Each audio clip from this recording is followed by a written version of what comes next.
It's not what you say. It's not even what you do. It's what you radiate. That invisible current beneath your words, the unspoken tension behind your glance, the silence that makes her lean in. You don't have to be rich. You don't have to be the most handsome man in the room. You only have to carry a certain energy, one she can feel before she understands. A man who walks into a room and seems like he already knows how the story ends, that's not confidence. That's emotional dominance. And it doesn't announce itself. It vibrates just beneath the surface of everything. You see, women don't fall for men the way we've been taught. They don't measure a man logically. They absorb him. She doesn't need you to perform.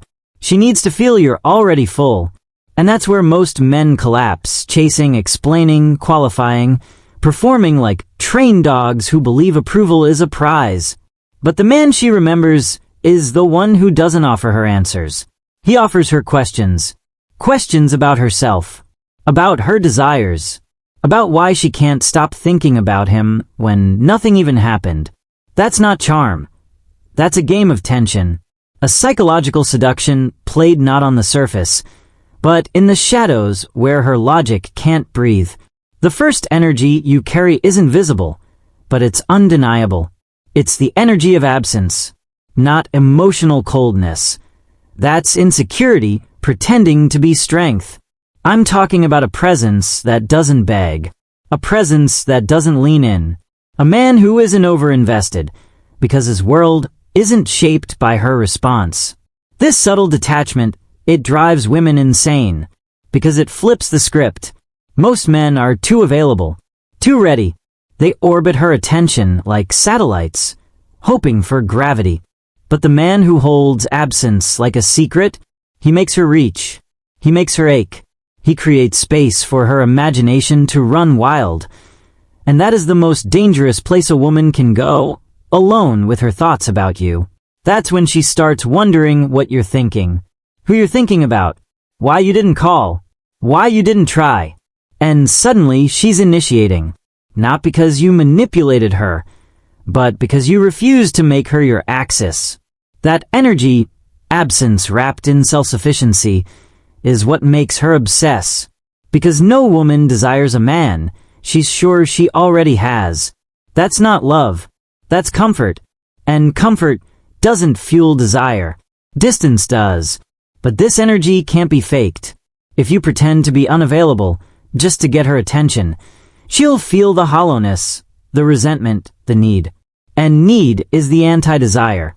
Because when a man needs her interest, she instinctively loses respect. But when you move like a man whose soul is fed by something deeper, something she can't touch, you become magnetic. She'll sense you're not playing hard to get.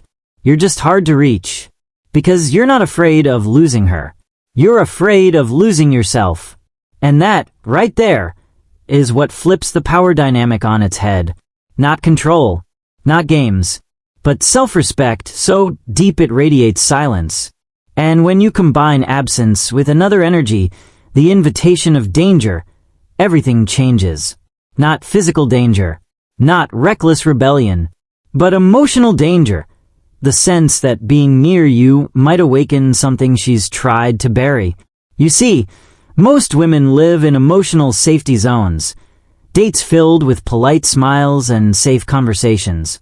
But deep down, she craves the unknown.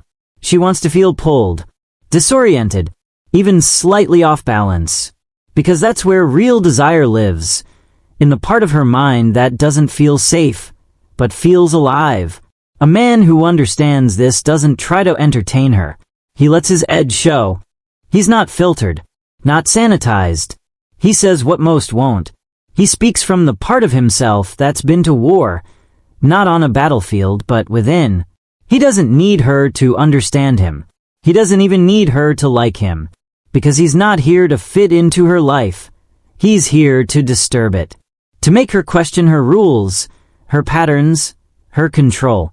And when she feels that emotional risk, her defenses collapse, not out of fear, but fascination, because she wants to know what happens next. And that curiosity is the doorway to her desire. That's the second energy, emotional danger wrapped in masculine stillness. You don't move toward her like a man who's hunting. You move like a man who's already found himself. You don't give her validation. You give her reflection. And in that mirror, she sees a side of herself she forgot existed. Not the polite, predictable version of her that the world accepts, but the untamed one, the chaotic one, the woman who wants to be taken, not asked. And only certain men can pull that side of her out, not with words, not with status, but with intensity, the kind that says, I see you, even the parts you hide. And that is terrifying. But here's the paradox. That danger only becomes irresistible when you anchor it with the third energy, emotional safety without softness. That rare current that says, you are safe here, but only if you surrender. Most men offer softness as a currency. They try to earn her with comfort, but comfort without edge is forgettable. She doesn't remember the man who held her hand too soon. She remembers the man who looked her in the eyes and didn't flinch when she tested him. The man who didn't apologize for his standards. The man who knew what he wanted and didn't dilute it for approval. Because real emotional safety isn't about removing tension. It's about holding it, not rushing to fix every moment of silence, not flinching when she gets cold or distant, but standing firm, calm, anchored, unshaken. When she sees that you can absorb her storms without trying to fix them, she trusts you, not with her mind, with her nervous system. And that level of trust, that's the foundation of her surrender, not the kind she gives away, but the kind she can't stop herself from giving. Because your presence feels like both a test and a home. But here's the twist most men never see coming. That very moment when she surrenders, that's when the power flips again. Because now she sees you, really sees you. And if there's any weakness behind your silence, any emptiness behind your mystery, she'll feel it. She'll feel that you used edge as a mask, that your stillness was just performance. And her desire collapses, not slowly, instantly, because feminine desire, once awakened, becomes ruthlessly intelligent. It tests, it probes, it challenges, and if it finds any fracture in your center, it leaves. Not out of malice, but instinct. And this is where most men lose the game. Not in the beginning, but at the height of her desire. Because they don't realize she was never chasing you. She was chasing the energy you carried. And the moment that energy fades, she disconnects. Emotionally, physically, permanently. Not because she's cold, but because she trusted something primal. And it turned out to be hollow. So now the question turns inward. Can you hold your edge after she gives you everything? Can you stay grounded when her eyes soften, when her body opens, when her defenses fall? Or will you become the thing you were pretending not to be all along? Another man who only felt powerful when he didn't have her? Because true masculine energy doesn't peak at conquest. It begins after it. That's when the real test starts. Not of attraction, but of identity. And most men fail, because they weren't building a reality, they were chasing a response. And once they got it, the illusion shattered. That's where your real danger begins, because now she sees the full weight of your architecture.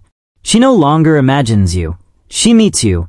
And every silent expectation she layered onto your mystery is now replaced by the raw reality of who you are when you're no longer being chased. She studies how you breathe when she pulls closer. She listens to the pauses between your words. She watches for any cracks in that sovereign presence you once exuded so effortlessly. And in that moment, she's not just a woman in your bed. She's the feminine force measuring the truth of your masculinity. Not the mask, the core. Because here's the secret every real seducer learns. Desire doesn't end at closeness. It amplifies when your depth can withstand it. Most men are empty thrones. They dress themselves in the energy of control, mystery, power, but those are borrowed robes. Once the chase is over, they deflate. They soften, they cling, not because they're weak, but because they never cultivated a self outside of pursuit. They were driven by absence, but had no substance. And she can feel that. She feels the slip, the slight neediness in your energy, the invisible reaching. And in a single moment, something dies. Not loudly, quietly. A detachment forms in her gut. Her body might still respond, but her soul no longer does. That's what makes the real playboy different. Not because he avoids love, but because he masters tension within it. He doesn't collapse after closeness. He deepens. He remains sovereign, even as she unravels in his hands. And this is the rarest energy of all, the unspoken gravity of a man who can be fully present without ever losing himself.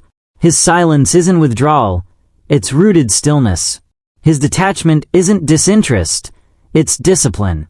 He knows that closeness is not permission to become soft. That vulnerability isn't permission to be led. And she feels that down to her bones. She feels it in the way you don't over-explain, in the way you let her speak without jumping to define things, in the way you can look at her, completely open and yet utterly untouchable. This is where your power evolves, from attraction into polarity, not chemistry, but structure. You become the wall she leans against emotionally, not a wall that blocks, but one that contains. Because a woman's deepest longing isn't for a man to match her chaos, it's for a man who can hold it, not fix it, contain it, frame it, stand still inside her storm without needing her to calm down.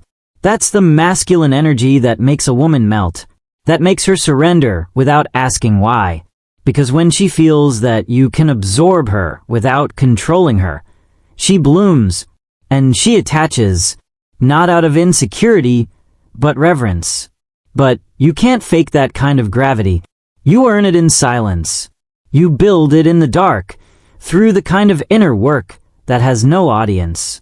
The kind of integrity that doesn't shift depending on who's watching. You cultivate that depth in the moments when you don't reach out, when you want her attention, but choose your purpose. When you feel the hunger to chase, but lean back into your structure instead. That's what gives your presence weight. That's what makes her respect you before she even understands why. Because here's what no one tells you. Women don't crave consistency. They crave certainty. The certainty that you are who you presented yourself to be. That your darkness is as real as your light. That your discipline isn't just a dating tactic, but a way of being. That the fire in your gaze doesn't disappear when she gets close. That your silence still carries meaning when the mystery fades. That your hands don't just know how to touch her body, but how to guide her nervous system. That's what makes her feel feminine. Not flowers, not words, not validation, but the deep, cellular knowing that she can relax into you without you losing your edge. And the more she relaxes, the more your power grows. Not power over her. Power through her surrender. Because feminine surrender is not weakness. It's force. And only the man who knows how to contain fire without getting burned can channel it. You become her mirror, her center, her edge. And she responds to you like music responds to silence. With devotion, with mystery. With that quiet ache in her chest she can't explain to her friends, but thinks about when she's alone. That ache is the proof. But if you want to maintain that ache, you must become paradox. You must be felt more than understood. You must carry both the distance that drives her wild and the depth that makes her stay. You must remain unprovable, not emotionally unavailable, but spiritually untamed. That doesn't mean you hurt her. It means you never fully give yourself to her, not because you're withholding, but because you've already given yourself to something greater, a mission, a code, a fire. And she feels that the moment she locks eyes with you, that she is not your purpose, that she is part of your kingdom, but not the reason it stands. And ironically, it's that very detachment that allows her to love you more freely, because now she's not loving a man who needs her love to feel whole. She's loving a man who is already whole and chose her. Do you know how rare that is for a woman to feel chosen not from hunger, but from fullness? That's the love that burns slow. That's the love that makes her lose her breath when she thinks of you, because she knows deeply that you never chased her. You claimed her, without force, without games, just presence, just tension, just the silent, gravitational truth of a man who doesn't have to say anything to be unforgettable. And that's the final lesson, the ultimate unspoken energy, restraint. Because while every other man is trying to prove something, you stay still. While others grasp, you wait. While others try to impress, you observe. And in your restraint, you create mystery. And mystery is the oxygen of desire. It's the space between notes that makes the music seductive. It's the pause before the kiss that makes her skin burn. And it's the man who masters that pause, who owns her imagination. Not forever, not forcefully, but completely. In that moment, when she looks at you and realizes she doesn't even know why she wants you so badly, she just does. And all you did was show up with a fire she couldn't touch, a silence she couldn't decode, and a presence that told her, "You're welcome to come closer, but I will never lose myself just to keep you." And that is the desire that haunts her. If something in you stirred while watching this, it wasn't an accident. You're not here to be ordinary. You're here because part of you knows there's more to who you are than what you've been told to be. And if you can feel that edge, that hunger for mastery, for depth, for undeniable presence, then this channel is your signal. Not for cheap tricks, not for surface-level games, but for the kind of psychological power that rewires your very energy. Subscribe, not for me, for the man you're becoming. And next time you walk into a room, don't speak. Just let them feel you. I'll see you inside.